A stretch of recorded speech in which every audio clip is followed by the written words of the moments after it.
Okay, so I've shared a new Jamboard with you guys called the Complete Respiratory System Jamboard. And I want to add to that and complete our understanding, the initial understanding of the respiratory system leading into talking about vaping, cigarettes, etc. So let's go ahead and go to our second slide. And I want to grab a tool over here. And I just want to trace the pathway of air through, I chose a mucus color that's uninfected. It's usually yellow, and when it's infected, it turns green. So here we go. Let's go ahead and trace the pathway of air. It's going to go in through the nasal oral cavity, down the pharynx, which is a shared opening for food and air, past the larynx, down the trachea, and now it's going to divide into one of two bronchi.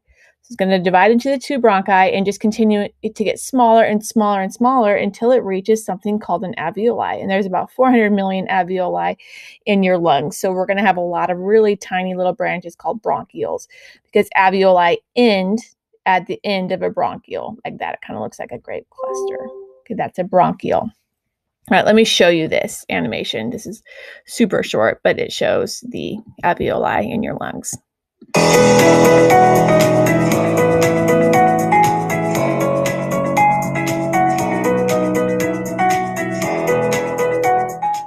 All right, so they are covered in blood vessels, which we'll get to the importance of that in a second. All right, let's continue to move on. Let's go here. So your entire respiratory tract is lined with mucus and with these little hairs called cilia. And when you're a smoker, you singe those and you make them ineffective. That's why people who smoke are at higher risk of respiratory illness. So let's figure out why. As this very brief video is playing, I want you to answer these two questions. Why do we need mucus, and how do mucus and cilia work together? The air we breathe contains foreign matter such as dust, bacteria, and pollen. Hair-like cells called cilia, as well as goblet cells, can be found in the lining of the respiratory tract called the respiratory epithelium. Goblet cells secrete viscous mucus that forms a layer to trap foreign material. The wave-like action of the underlying cilia mobilizes the mucus layer, removing the foreign matter and preventing it from entering the lungs. Okay, remember, that is your ultimate goal. You want to keep foreign matter out of your lungs. Liquid would be drowning, or if you were to get a virus or a bacteria in there, you could get a lung infection like pneumonia or bronchitis, etc. So you want to have that cilia to be sticky to absorb those molecules before they get into your body. Now, if that is unsuccessful, then your body will turn to another line of defense, which is more intense, which is a fever. It's going to try to zap those foreign bodies with heat. All right, let's move on. So before we get into the details about just respiration in general, we have to understand one common concept is, why the heck do we need oxygen? And whenever I ask that question, my students say to breathe, which is circular reasoning. Why do we need to breathe? What is the purpose of having oxygen in your body? So we're going to take a second and focus on that. So I'm going to keep this simple. Sorry, you guys are working on the formative as I was recording this inefficiency. So your cells have to have oxygen. If they don't have oxygen, they are going to die. Oxygen and food are the fuel that keep your cells working. And if your cells don't work, it's a massive ripple effect. The tissues die, the organ dies, the system it's a part of dies, and ultimately the organism, if the person is suffocating for lack of oxygen. So what is it about oxygen that's so important? Let's go here. Okay, oxygen. So you take food, and it could be sugar, protein, fat. It could be a lot of different things. So this one's sugar. You take sugar and you combine it with the oxygen you breathe in your body cells. This is all happening in your cells. If you remember specifically from a previous science class, it's happening in something called the mitochondria, which is a little organelle inside of your cells. Combines with oxygen to produce carbon dioxide that you breathe out, water that you urinate out, and usable energy that is in the form of ATP. So without oxygen, you wouldn't have energy, and then the body part that the cell is deprived of oxygen would ultimately die. So if the liver cells didn't get oxygen, eventually the liver would die, etc. Okay, so how do we get oxygen to your body cells? Well, you have to have blood. If you didn't have blood, it would be like having Amazon, which is your lungs, without delivery drivers, which would be your blood. So the heart pumps the blood and that delivers the oxygen to your body cells. So this is a kind of a cool museum exhibit of all of your blood vessels kind of dyed red. So here it is in a more medically professional picture. Underneath your skin, blood that doesn't have a lot of oxygen and it looks to be blue or green underneath your skin. But the minute oxygen hits your blood, it turns red. Okay, so your blood transports your oxygen to your body cells through blood vessels. And blood vessels have a few different names: veins, venules, capillaries. These are going to be your smallest. That's probably the most important.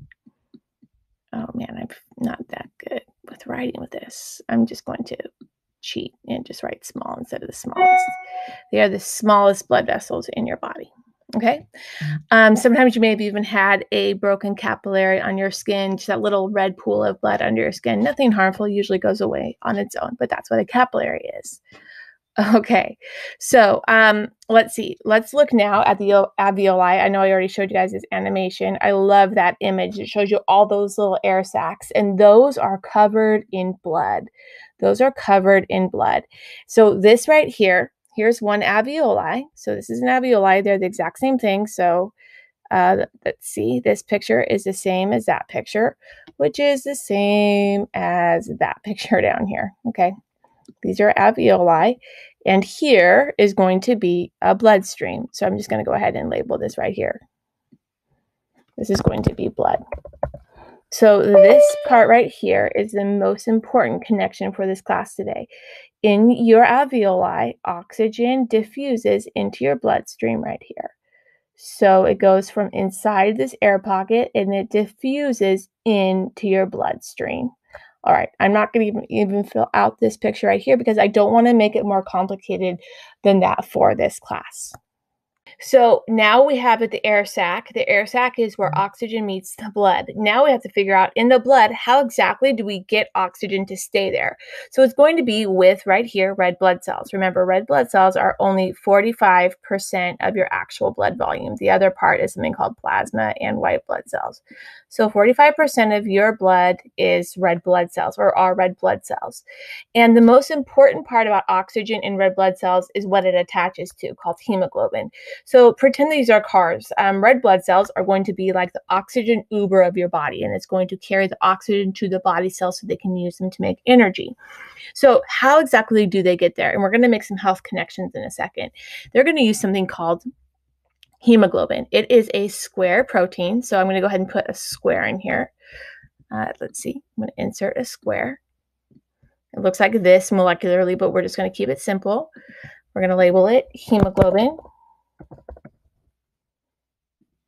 Like that. Okay, so this is going to be your hemoglobin.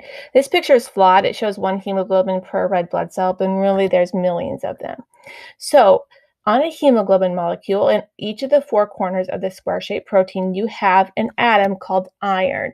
There's about, I think, 130 atoms on the planet. One of them is iron. So the chemical symbol for iron is kind of annoying that it's not related to its actual spelling. It's capital F, lowercase e, which stands for iron, so F.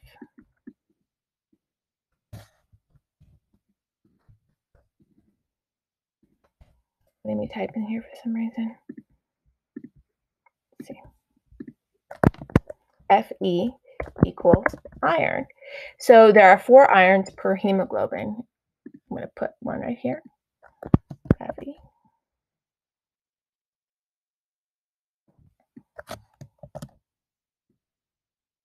Pasted it. If it's in the 4 corners, it's fine.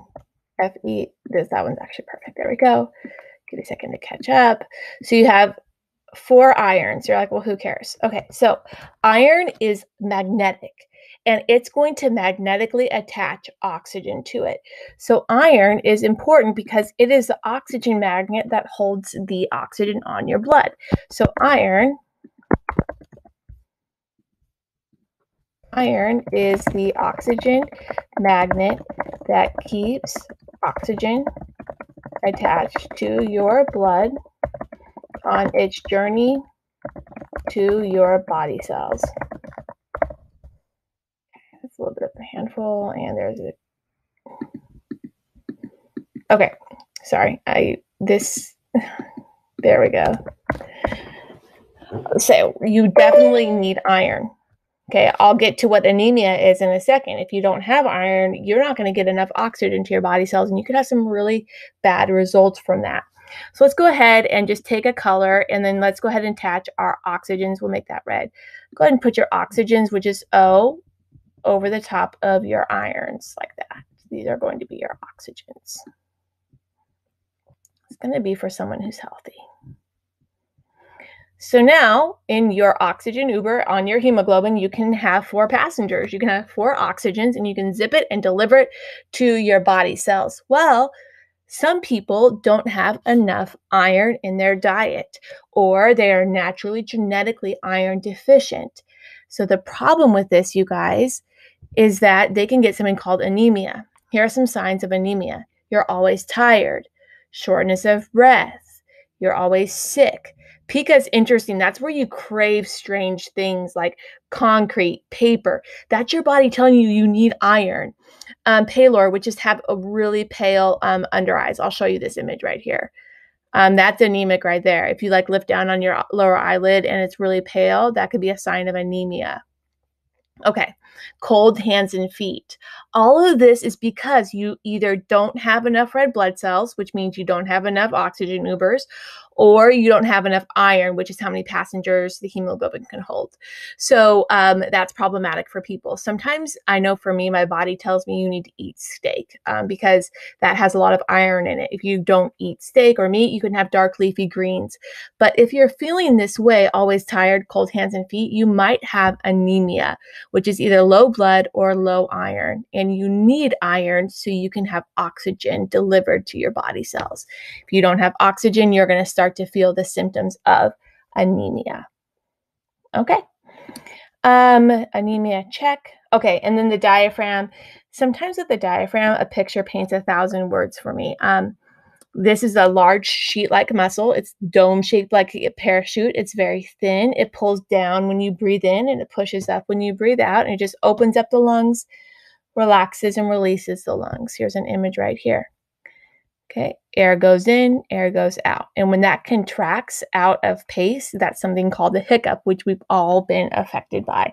And the voice sound that it makes is because it causes the larynx to also trip as well. Okay. I believe that is the end of the respiratory system.